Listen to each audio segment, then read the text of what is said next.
तो कल हमने पढ़ा था डिस्कवरी ऑफ प्रोटॉन, सब एटॉमिक पार्टिकल्स के बारे में पढ़ा था, ठीक है। और डिस्कवरी ऑफ प्रोटॉन और डिस्कवरी ऑफ इलेक्ट्रॉन्स के बारे में पढ़ा था। सब एटॉमिक पार्टिकल्स, एटम के अंदर पार्टिकल्स देखे थे कि न्यूक्लियस होता है और एक्स्ट्रा न्यूक्लियस पार्ट रहता है। न्यूक्लियस के अंदर प्रोटॉन और न्यूट्रॉन रहते हैं, ठीक है। और एक्स्ट्रा न्यूक्लियस जो पार्टिकल होते हैं वो क्या रहते हैं, वो इलेक्ट्रॉन्स रहते हैं, ठीक है। और उसके चारों ओर घूमते हैं। इलेक्ट्रॉन का मास देखा था, उनका सिंबल देखा था, चार्जेस देखे थे, ठीक है। आज हम पढ़ने वाले हैं डिस्कवरी ऑफ न्यूट्रॉन, कि न्यूट्रॉन की डिस्कवरी कैसे हुई। वैसे न्यूट्रॉन्स प्रेजेंट रहता है एटम के सेंटर पे, ऑलरेडी इसने बता दिया था। न्यूक्लियस प्रेजेंट रहता है एटम के सेंटर पे, ऑलरेडी किसने बताया था, रुदरफोर्ड ने।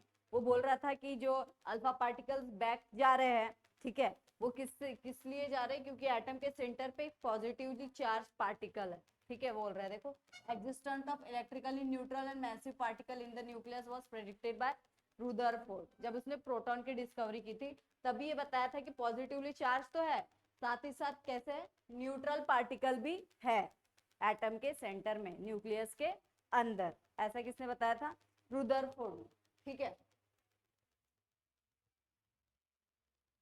तो और बता रहा है देखो, was predicted by Ernst Rutherford in 1920 to account for the disparity in atomic number and atomic mass number of the element. वो बता रहा है कि ये जो न्यूट्रॉन्स होता है और प्रोटॉन्स होते हैं, इसी के कारण, न्यूट्रॉन्स होने के कारण ही एटम का एटॉमिक नंबर अलग है और एटॉमिक मास नंबर कैसा है, अलग। सोचो अगर न्यूट्रॉन्स नहीं होते तो एटॉमिक नंबर और मास नंबर ऐसी दो अलग अलग चीजें रहती क्या, नहीं, दोनों सेम ही रहता है ना।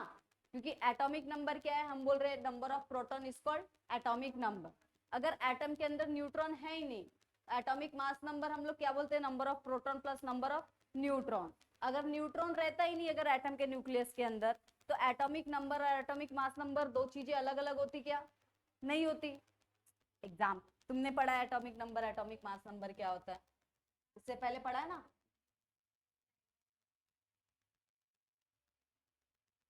तो भी आ गया है, ठीक है।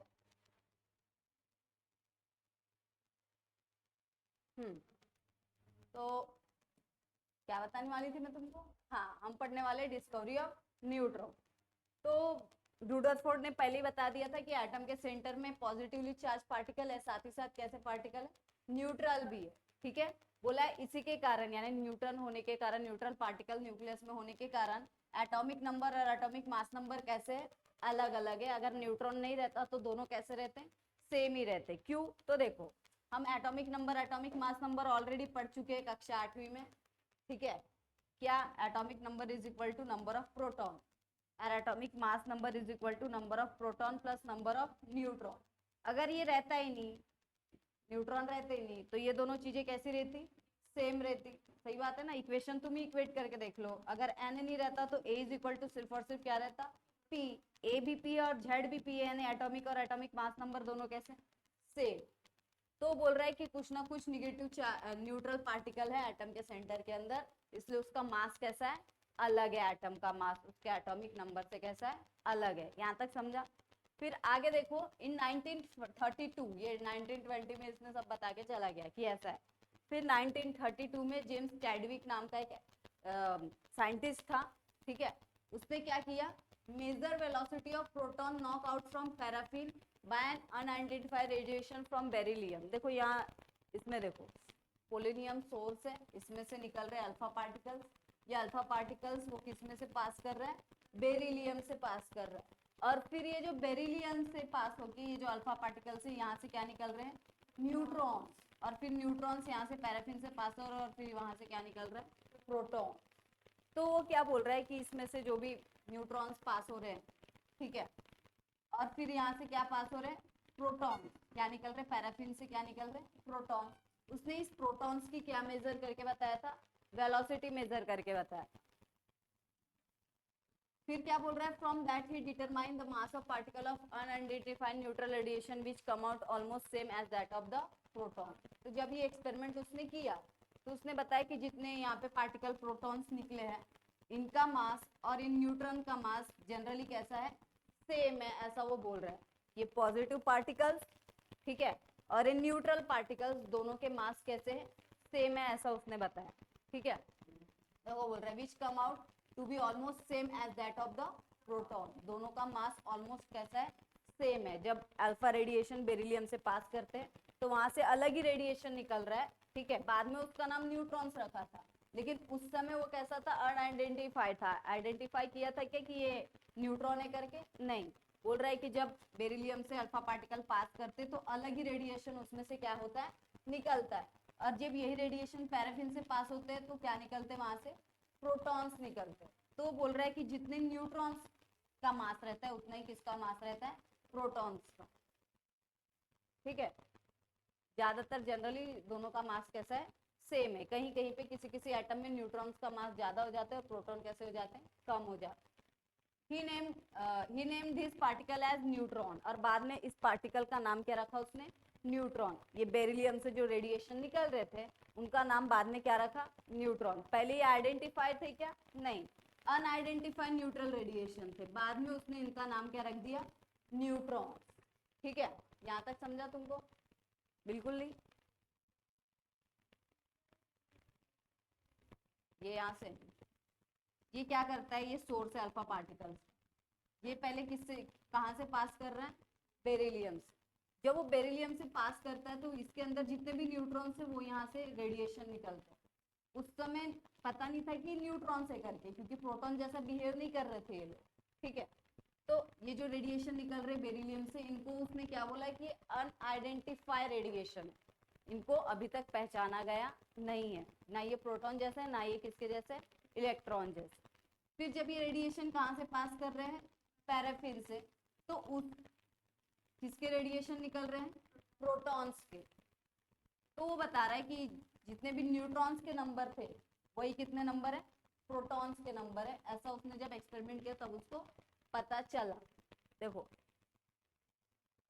from that he determined the mass of particle of unidentified neutral radiation which come out to be almost same as that of the proton। Beryllium से जो अनआइडेंटिफाइड रेडिएशन निकल रहे हैं और पैराफिन से जो रेडिएशन निकल रहे हैं प्रोटॉन्स के, इन दोनों के मास लगभग कैसे है, सेम है, ऐसा वो बोल रहा है। और बाद में जो अनआइडेंटिफाइड रेडिएशन था इसका नाम क्या रखा उसने, न्यूट्रॉन।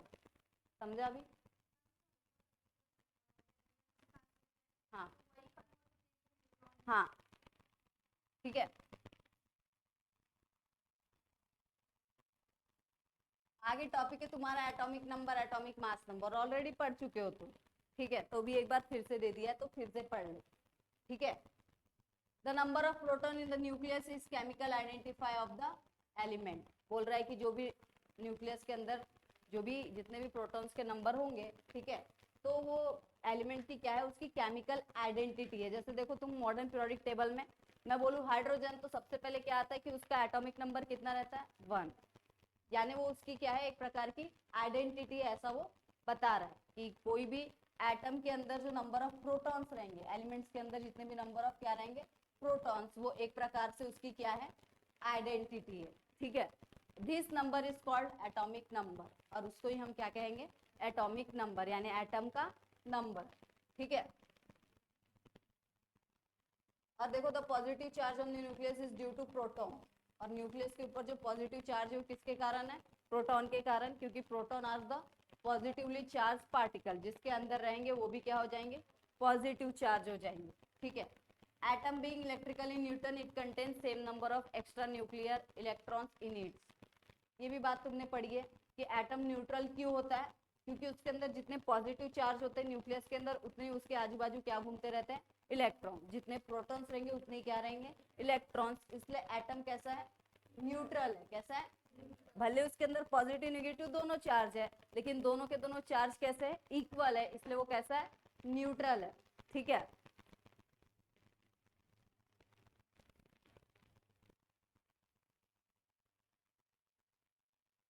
आगे बोल रहा है देखो, therefore total electronic charge on an atom is minus Z. जो भी चार्ज रहेगा एटम के ऊपर वो कितना रहेगा, माइनस जेड। यानी जेड यानी एटॉमिक नंबर बोल रहा है वो, ठीक है।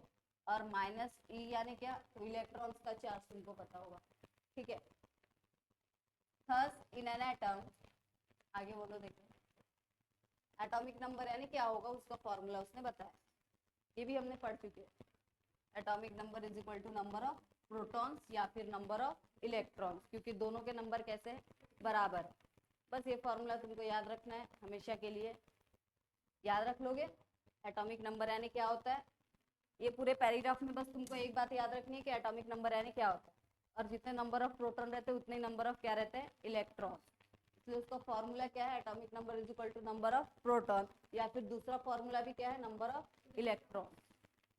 यानी मैं तुमको बताऊं कि इस एटम में इतने इलेक्ट्रॉन्स है और पूछूं कि एटॉमिक नंबर बताओ, तो तुम बता सकते हो। अगर किसी एटम में 19 इलेक्ट्रॉन है तो एटॉमिक नंबर कितना होगा, 90। ठीक है, अगर किसी एटम में 19 प्रोटॉन है तो उसका एटॉमिक नंबर क्या होगा। ठीक है,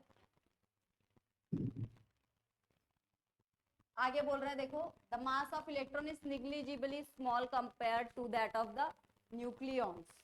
न्यूक्लियंस क्या होते हैं, हमने कल पढ़ा था, क्या होते हैं न्यूक्लियंस, न्यूट्रॉन्स और प्रोटॉन्स जो न्यूक्लियस के अंदर रहते हैं उनको कलेक्टिवली क्या कहते हैं, nucleons.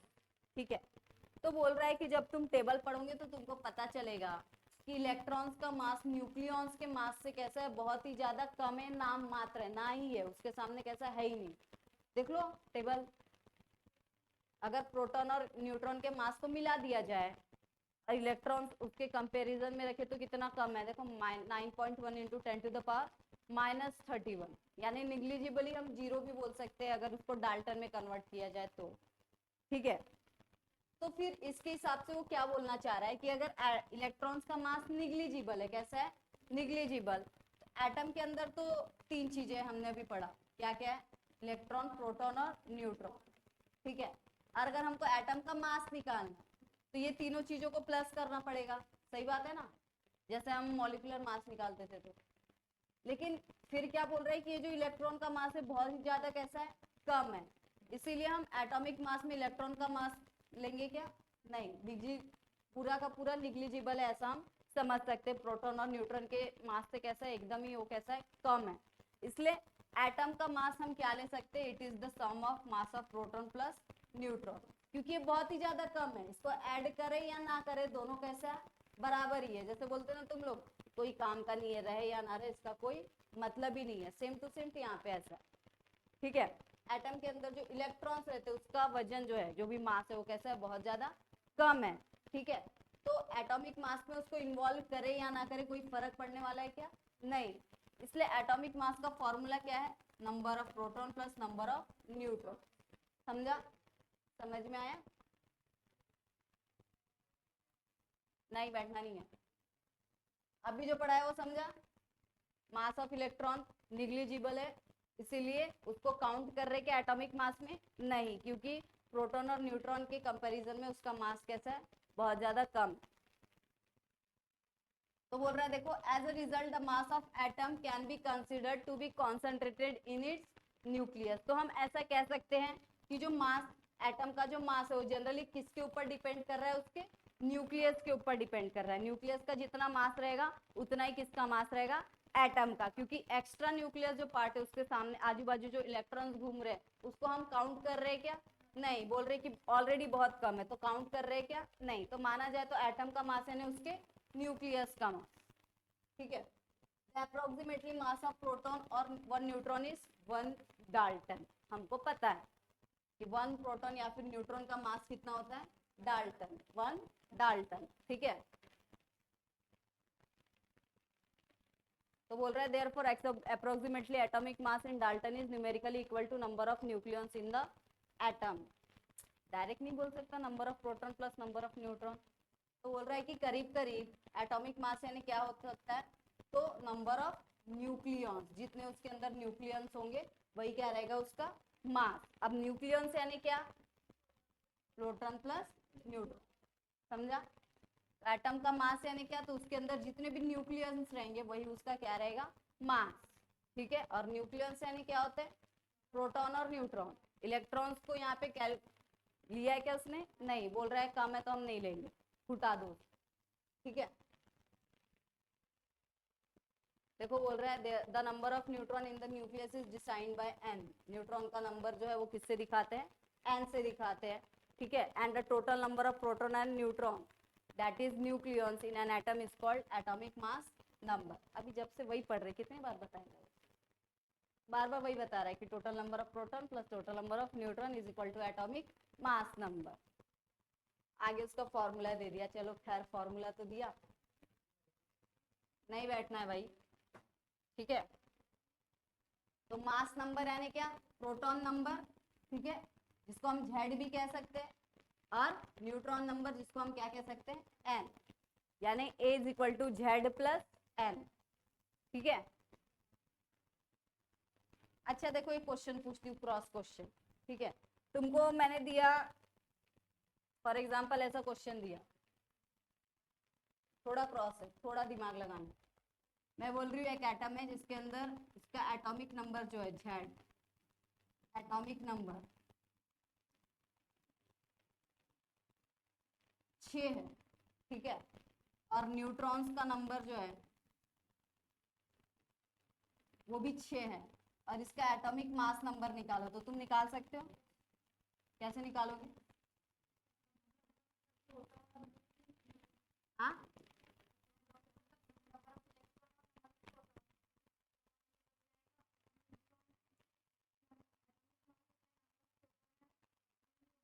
Number of proton plus neutron, ठीक है। आगे तो तुम सही सही पहुंच गई हो, लेकिन तुमने इलेक्ट्रॉन इन्वॉल्व कर दिया है, थोड़ा गलत है, ठीक है। एटॉमिक नंबर यानी क्या, अगर प्रोटॉन का नंबर भी हो सकता है या फिर इलेक्ट्रॉन्स का, दोनों का कंबाइन होगा क्या, नहीं, या तो प्रोटॉन का नंबर या तो इलेक्ट्रॉन्स का, ठीक है, क्योंकि दोनों कैसे रहते हैं, सेम। अब यहाँ एटॉमिक नंबर दिया है यानी कि जनरली, और मास पूछ रहा है, यानी ये नंबर किसका दिया होगा, प्रोटॉन का। दिखाते किसको, एटॉमिक नंबर को किससे दिखाते, जेड से दिखाते, तो एटॉमिक नंबर यानी प्रोटॉन का नंबर कितना दिया है, 6, सही पहुंच गई थी तुम, ठीक है। बस ये मत बोलना कि एटॉमिक नंबर यानी नंबर ऑफ प्रोटॉन और इलेक्ट्रॉन दोनों होते हैं, या तो प्रोटॉन होगा या फिर इलेक्ट्रॉन होगा। अगर प्रोटॉन दिया होगा पूछेगा एटॉमिक नंबर बताओ, तो वो उतना ही होगा, अगर इलेक्ट्रॉन दिया होगा तो उतना ही होगा, अगर दोनों दिए होंगे तो उनका प्लस करना है कि तुमको, ठीक है, समझ में आया। तो ये क्रॉस क्वेश्चन था, और न्यूट्रॉन तो ऑलरेडी मैंने दिया है, तो 6 और 6 12। तो कौन सा एलिमेंट हो सकता है जिसका एटॉमिक नंबर 6 है, कार्बन, ठीक है। और देखो ऐसे और क्वेश्चंस आते हैं,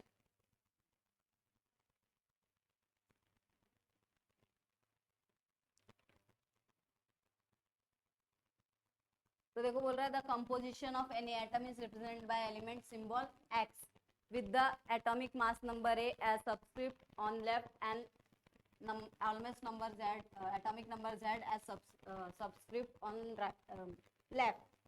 सीधा सीधा बताती हूँ क्या मतलब है इसके बोलने का, कि बोल रहा है कि कोई भी एटम का अगर तुमको कंपोजिशन लिखना है, ठीक है, यानी एलिमेंट का सिंबल लिखना है और उसका एटॉमिक नंबर और मास नंबर सब लिखना है एक ही साथ, ठीक है, उसको कंपोजिशन यहाँ पे डिनोट किया। तो उसको कैसे लिखोगे, तो सबसे पहले तुमको एलिमेंट का सिंबल लिखना है, एक्स यानी क्या, एलिमेंट का सिंबल, और लेफ्ट साइड ये दिख रही है ना तुमको, लेफ्ट साइड के ऊपर में तुमको लिखना है उसका एटॉमिक मास नंबर, और लेफ्ट साइड के नीचे में लिखना है उसका एटॉमिक नंबर, ठीक है। सुपर स्क्रिप्ट यानी ऊपर और सबस्क्रिप्ट यानी नीचे, ठीक है। फॉर एग्जाम्पल मैंने तुमको क्वेश्चन दिया कि देखो कार्बन का एटॉमिक नंबर 6 है, एटॉमिक नंबर कितना है 6, और एटॉमिक मास नंबर कितना है 12, और उसका सिंबल है सी, और मैं क्वेश्चन बोलूंगी कि तुमको उसका कंपोजिशन लिखना है, क्या लिखना है, तो बस क्या करना है तुमको, सिंबल लिखना है, नीचे एटॉमिक नंबर लिखो, ऊपर एटॉमिक मास नंबर, हो गया इसका कंपोजिशन। समझा, समझ में आया।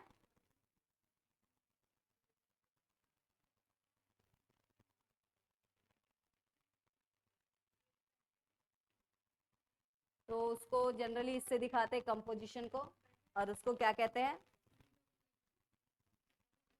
न्यूक्लिड, ठीक है, क्या कहते हैं, न्यूक्लिड।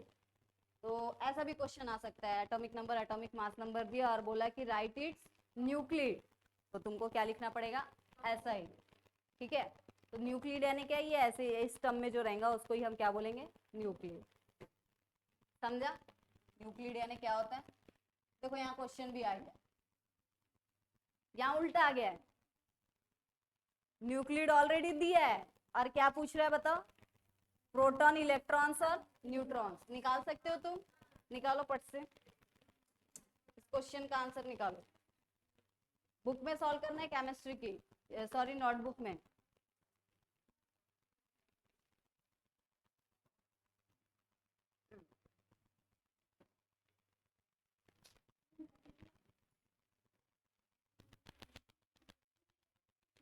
हाँ तो देखो क्वेश्चन तुम्हारा क्या है, ऐसा दिया हुआ है कि कौन लेके आता है रेड कलर, कुछ दिखता ही नहीं यहाँ पे। ऐसा क्वेश्चन तुमको दिया है, यहाँ 18 लिखा और यहाँ पे क्या लिखा है 40। तुमको क्या निकालने के लिए बोल रहा है वो, गिवन दिया है तुमको, ठीक है। और निकालने के लिए क्या बोल रहे हैं, number of electron question mark, number of proton वो भी निकालना है तुमको, और क्या निकालना है, नंबर ऑफ न्यूट्रॉन, तीनों चीजें निकालनी है, ठीक है। और गिवन में अगर हम फॉर्मूले को देखें तो नीचे में क्या दिया है हमारे को, जेड दिया है, जेड इज इक्वल टू 18 और कैपिटल ए कितना दिया हुआ है 14, ठीक है। हमको क्या पता है, हमको बस दो फॉर्मूले पता है भाई, हमको और ज्यादा कुछ पता है क्या। तो हम जो पता है वो क्या करेंगे, यहाँ पे लिख देंगे कि हमको क्या पता है। हमको पता है एटॉमिक नंबर, जिसको किससे डिनोट करते हैं एटॉमिक नंबर को, जेड से। Atomic number Z is equal to number of proton, ठीक है। या फिर इसका दूसरा एक फॉर्मूला है नंबर ऑफ इलेक्ट्रॉन, ठीक है। अब यहाँ पे उल्टा हो गया है, प्रोटॉन का नंबर दिया है क्या तुमको, नहीं, यहाँ तुमको एटॉमिक नंबर दिया है, कितना है 18, जो कि हम फॉर्मूले में बोल रहे हैं कि जितना एटॉमिक नंबर होगा उतने ही क्या होंगे प्रोटॉन, और उतने ही क्या रहेंगे। तो एटॉमिक नंबर 18 तो प्रोटॉन कितने हो गए और इलेक्ट्रॉन भी कितने हो गया, समझ गया।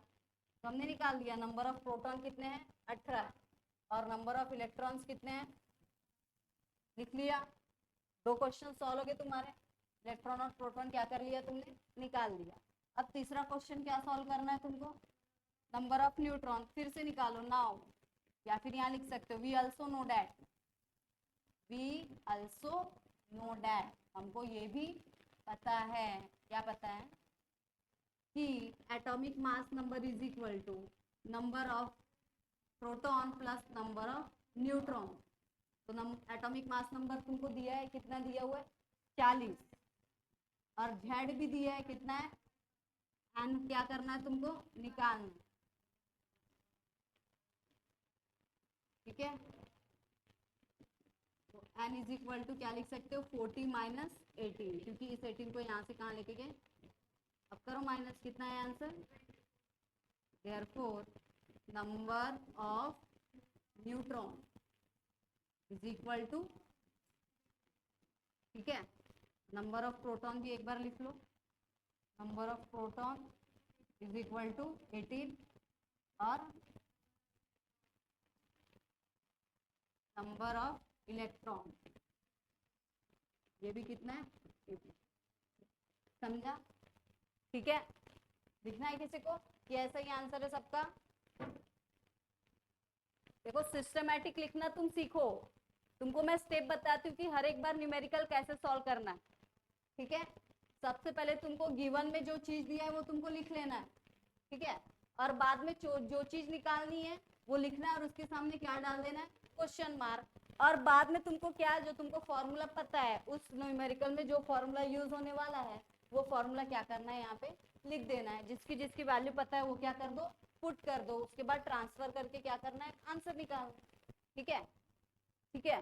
कभी कभी कंबाइन क्वेश्चन पूछा है, जैसे इसमें कंबाइन क्वेश्चन पूछ लिया है, तो किसी किसी क्वेश्चन में दो दो फॉर्मूले का यूज होता है, एक फॉर्मूले का यूज करके तुमने आंसर निकाल दिया और दूसरी कोई और एक वैल्यू निकालनी है, तो फिर उसके बाद और लिखो कि हमारे को और दूसरा फॉर्मूला भी पता है, तो दूसरा फॉर्मूला लिख के उसकी दूसरी वाली वैल्यू निकालो, जैसे यहाँ पे किया,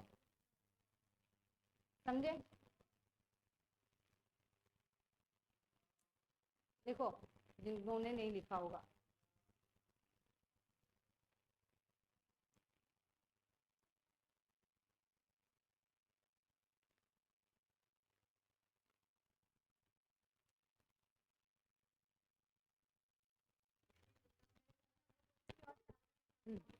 तो हम देखते हैं आइसोटोप्स, आइसोटोन्स, आइसोबार्स। हाँ एकदम छोटा सा टॉपिक है, न्यूमेरिकल्स नहीं है उसके, अभी ध्यान दोगे यहाँ पे?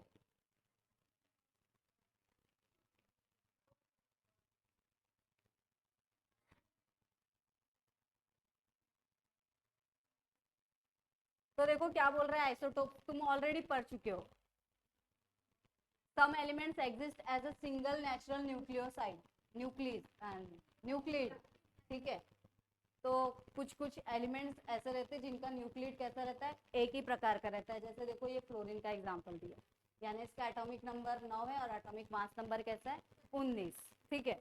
जबकि कुछ many elements exist naturally as a mixture of 2 और मोर टाइप्स ऑफ एटम्स और न्यूक्लिड्स, यानी कुछ कुछ एलिमेंट्स ऐसे रहते हैं जिनके अंदर अलग अलग टाइप्स के एटम्स के क्या होते हैं, वो मिक्सचर रहते हैं, यानी उनका एटॉमिक नंबर तो सेम रहेगा लेकिन मास नंबर कैसा रहता है, डिफरेंट, जिसके कारण उनका न्यूक्लाइड, ठीक है, न्यूक्लाइड कैसा रहता है, अलग अलग रहता है। एटॉमिक नंबर एक ही एलिमेंट का सेम रहता है, ठीक है, लेकिन एटम्स अलग अलग रहते हैं। एटम्स यानी कि एटॉमिक नंबर सबका सेम रहेगा लेकिन एटॉमिक मास नंबर कैसा रहेगा, डिफरेंट, जिसके कारण एटम का स्ट्रक्चर कैसा हो जाएगा, थोड़ा अलग, ठीक है। यानी न्यूक्लियस के अंदर न्यूट्रॉन्स क्या हो जाते हैं, किसी में कम हो जाते हैं, किसी में क्या हो जाते हैं, ज्यादा हो जाते हैं। न्यूट्रॉन्स का नंबर ही ज्यादा कम होता है। ऐसे एलिमेंट्स को हम क्या बोलते हैं, आइसोटोप्स, ठीक है, यानी elements having same atomic number but different atomic mass number. Atom of same he element, एक ही एलिमेंट के एटम है वो लोग, लेकिन उनका एटॉमिक नंबर कैसा है, सेम है, लेकिन मास नंबर कैसा है, डिफरेंट है। इसलिए न्यूक्लिड भी उनका कैसा है, डिफरेंट है, ठीक है। न्यूक्लिड भी उनका कैसा होगा, डिफरेंट, क्योंकि उनका एटॉमिक मास नंबर कैसा है, डिफरेंट है, समझा। ऐसे एलिमेंट्स को हम क्या बोलेंगे, आइसोटोप। इसके पहले भी तुमने पहले लेसन में जब हमने पढ़ा था बेसिक कॉन्सेप्ट इन केमिस्ट्री या फिर एवरेज एटॉमिक मास वाला जो कॉन्सेप्ट पढ़ा था, उसमें तुमने देखा था कार्बन वाला, है ना, C6H12 C6H13 C614, है ना। कार्बन एटॉम एलिमेंट वही है, क्या है, कार्बन, ठीक है। उसका एटॉमिक मास नंबर भी कैसा है, सेम है, लेकिन एटॉमिक नंबर भी कैसा है, सेम है, लेकिन मास नंबर कैसा है, मास नंबर अलग होने के कारण उनका न्यूक्लिड भी कैसा है, अलग अलग है एलिमेंट सेम ही लेकिन उनके न्यूक्लिड कैसे हैं, अलग अलग है। एटम्स कैसे अलग अलग, देखो more than one types of atom, एक ही एलिमेंट्स के अलग अलग प्रकार के एटम तुमको दिख रहे हैं, ठीक है। ऐसे एलिमेंट्स को हम क्या बोलेंगे, समझा, आइसोटोप्स किसको कहेंगे, ठीक है। तो यहाँ पे न्यूक्लिड के बारे में बताया, देखो यहाँ पे करेक्ट डेफिनेशन बता दी। All the isotopes of elements have same number of proton, यानी नंबर ऑफ प्रोटॉन यानी एटॉमिक नंबर कैसा रहेगा, same, but different number of neutron, neutron का नंबर अलग होने के कारण मास नंबर क्या हो जाएगा, अलग हो जाएगा, समझे। ऐसे एलिमेंट्स के एटम्स को हम क्या बोलेंगे, समझा, आइसोटोप, ठीक है। देखो आगे बोल भी रहा है, as the proton number is atomic number, all the isotopes of element have same position in the modern periodic table. Atomic number सबका सेम है, इसलिए जितने भी एलिमेंट्स होंगे जिनके आइसोटोप्स होंगे, हर एक चारों, जैसे कार्बन के 3 आइसोटोप्स है तो मॉडर्न पीरियोडिक टेबल में कार्बन की 3 अलग अलग जगह है क्या, एक ही जगह है, क्योंकि तीनों आइसोटोप्स के एटॉमिक नंबर कैसे हैं, सेम है, इसलिए वो एक ही बॉक्स में रखे गए। चाहे उसके 20 आइसोटोप्स हो तो भी उनका एटॉमिक नंबर कैसा है, सेम है, इसलिए मॉडर्न पीरियोडिक टेबल में एक ही बॉक्स में कार्बन को रखा गया है। या फिर जितने भी 118 एलिमेंट्स होंगे उनके कितने भी आइसोटोप्स हो जाए लेकिन उनकी पोजीशन अलग अलग है क्या, एक ही है, क्योंकि आइसोटोप्स का एटॉमिक नंबर कैसा है, सेम है, इसलिए उनको अलग पोजीशन दिया जाएगा क्या। ये कब होता, जब मेंडलीव वाला पीरियोडिक टेबल रहता ना, तब होता, उसने मास नंबर के ऊपर रखा था, ठीक है, लेकिन मॉडर्न वाला अच्छा हुआ बन गया। ये भी एक मेंडलीव का डिमेरिट था कि मास नंबर से अरेंज किया तो आइसोटोप्स कैसे अरेंज करेगा, पढ़ा होगा ना तुमने 10th में, अभी फिर पढ़ोगे मॉडर्न पीरियोडिक टेबल, ठीक है। तो आइसोटोप्स का जो पोजीशन है मॉडर्न पीरियोडिक टेबल में कैसा है, सेम है, एक ही पोजीशन पे है वो, ठीक है। All the natural isotopes of an element coexist and have definite natural abundance. तो बोल रहा है कि जितने भी नेचुरल आइसोटोप्स है एलिमेंट्स के, वो एक साथ भी रहते, ठीक है, और उनका डेफिनाइट नेचुरल अबंडेंस भी रह सकता है। नेचुरल अबंडेंस के बारे में पढ़ा था, table 4.2 show various feature of the 3 common isotopes of the carbon, example भी दिया है, अलग अलग एटॉमिक अबंडेंस है, देखो अबंडेंस भी बताएंगे 98%.9 ये वाले कार्बन रहता है नेचर में। दूसरा जो 13 जिसका एटॉमिक मास है वो कितने परसेंट दिखाई देगा तुमको 1.1%। और जिसका एटॉमिक मास नंबर 14 है वो कितना दिखाई देगा ग्रेटर देन 0.00, यानी नाम मात्र ना ही समझ लो 0.00 आ रहा है। कभी फिलहाल कभी एक बार मिल जाए, नहीं तो मिलेगा क्या नहीं। यानी हर एक का अपना नेचुरल अबंडेंस कैसा है अलग अलग है, ऐसा वो बोल रहा है। स्टेबिलिटी भी देखो बोल रहा है कि पहले वाला जो है 12 जिसका एटॉमिक मास वो कैसा है स्टेबल, दूसरा वाला भी स्टेबल है लेकिन तीसरा कैसा है रेडियो एक्टिव, यानी उसके अंदर से क्या निकलेंगे रेडिएशन। ठीक है, और बताया एटॉमिक नंबर कितना है और एटॉमिक मास नंबर कितना है। एक ही एलिमेंट है देखो कार्बन ही है लेकिन एटम्स उसके 3 कैसे अलग अलग। समझा आइसोटोप्स किसको कह रहे हैं। अब देखो अब सेकंड टॉपिक है क्या है आइसोबार्स। अब यहाँ पे क्या है एटम्स ऑफ डिफरेंट एलिमेंट। अब यहाँ कैसे एलिमेंट्स होंगे अलग अलग एलिमेंट्स होंगे। आइसोटोप्स में अलग एलिमेंट्स थे क्या, एक ही एलिमेंट्स के अलग अलग क्या थे एटम्स थे। लेकिन यहाँ पे क्या है अलग अलग एलिमेंट्स के जो एटम्स हैं, ठीक है, अगर उनका मास नंबर सेम है और एटॉमिक नंबर कैसा है अलग अलग है, ऐसे को हम क्या बोलेंगे आइसोबार। एग्जाम्पल देखिए तुमको बहुत अच्छे से समझेगा। देखो जैसे कि कार्बन और नाइट्रोजन समझ लो। कार्बन का एक आइसोटोप है जिसका मास नंबर कितना है 14, नाइट्रोजन का भी मास नंबर कितना है 14। तो ऐसे अलग अलग एलिमेंट्स जिनका एटॉमिक मास नंबर कैसा है सेम है, इनको हम क्या बोलते हैं आइसोबार्स। समझे, अलग अलग एलिमेंट जिनका मास नंबर कैसा है सेम है, ठीक है, और एटॉमिक नंबर कैसा है अलग, ऐसे एलिमेंट्स को हम क्या बोलेंगे आइसोबार। समझा आइसोटोप्स और आइसोबार क्या क्या होते हैं। ठीक है,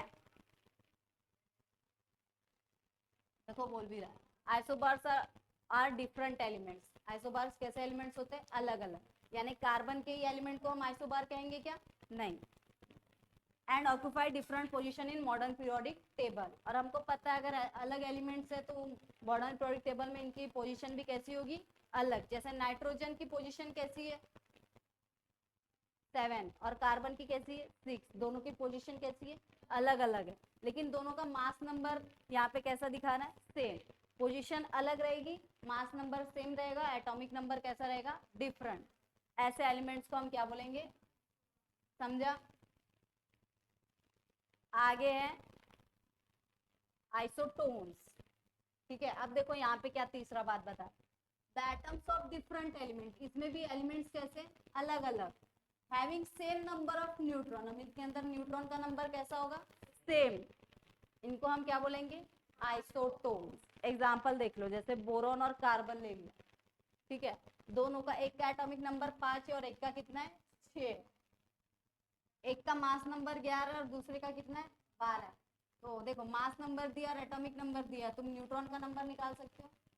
तो न्यूट्रॉन कितने हैं 6 और इसमें भी कितने हैं, तो न्यूट्रॉन नंबर लगभग दोनों में कैसे सेम है, तो उनको हम क्या बोलेंगे आइसोटोन्स।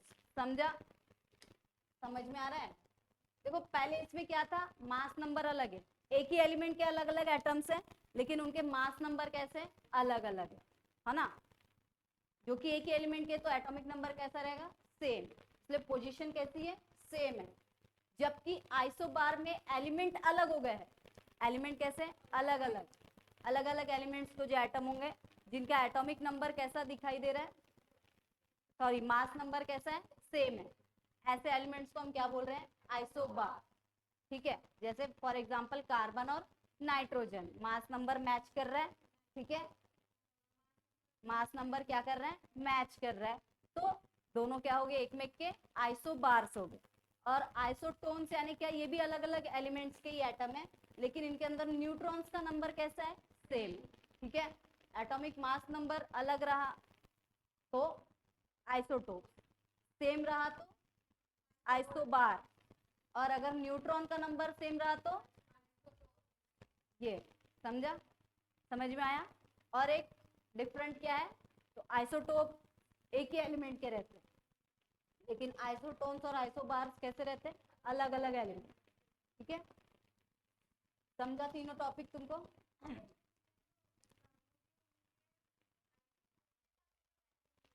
किसके साथ हाँ, तो आइसोटोप भी तो एलिमेंट का ही एटम हुआ ना।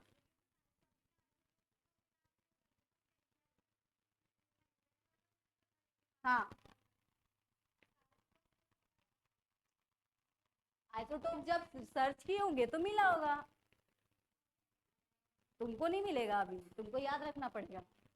ठीक है, कि कौन सा एग्जाम्पल कौन सा है। अब तुम 118 के अलग अलग एटॉमिक नंबर किए हो और सबके अलग अलग क्या किए हो, एटॉमिक मास नंबर किए हो ना। ठीक है, तो तुमको कैसा एग्जाम्पल याद रहेगा। ठीक है, ऐसा। कभी तुम ढूंढो तो किसी किसी के मास नंबर मिल जाते हैं सेम सेम, लेकिन वो आइसोबार्स नहीं रहेंगे, सॉरी आइसोटोन्स नहीं रहेंगे। ठीक है,